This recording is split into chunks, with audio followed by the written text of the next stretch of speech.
Salam, hər vaxtınız xeyir olsun. Bugün qarpız mürəbbəsi haqqında faydalı məsləhətlər paylaşıram.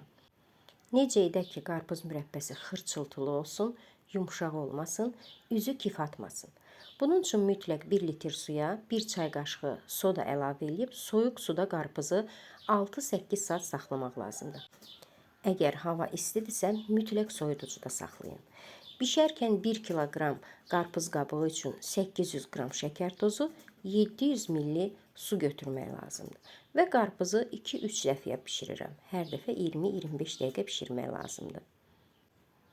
Və mütləq qarpız soyuduqdan sonra onu bankalara yığmaq lazımdır. Yığdıqdan sonra mən qarpız mürəbbəsini soyuducuda saxlayıram.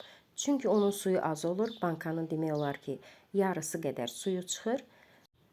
Əgər mürəbbənin dənələrini qurudub konfet kimi istifadə etmək istəyirsinizsə, o zaman listə yığıb sobada 70-80 dərəcədə quruda bilərsiniz. Və içini yeyib qabığını atmasaq, çox dadlı mürəbbə və konfet hazırlaya bilərik.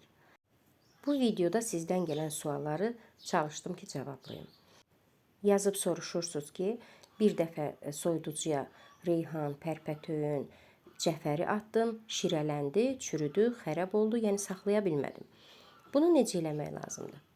Mən pərpətöyünləri qış üçün saxlayanda onu mütləq əvvəlcə təmiz yuyuram. Təmiz qurutduqdan sonra quru halda doğrayıb paketlərə yığıram. Doğradığım pərpətöyünlərdən qışda salatda, çığırtmada və ya dovğada istifadə edirəm.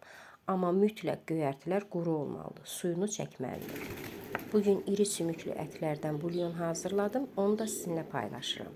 İri sümüklü ətlər doğranır, təmiz yuyulduqdan sonra qazana yığılır, üzərinə soyuq su əlavə edib qaynadırıq.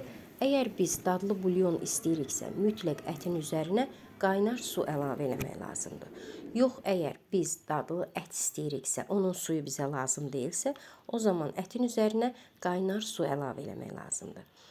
Hazır bulyonu 5-6 ay buzluqda saxlaya bilərsiniz. Şorbalarda, borşlarda istifadə edə bilərsiniz. Sağ olun, sağlıqla qalın.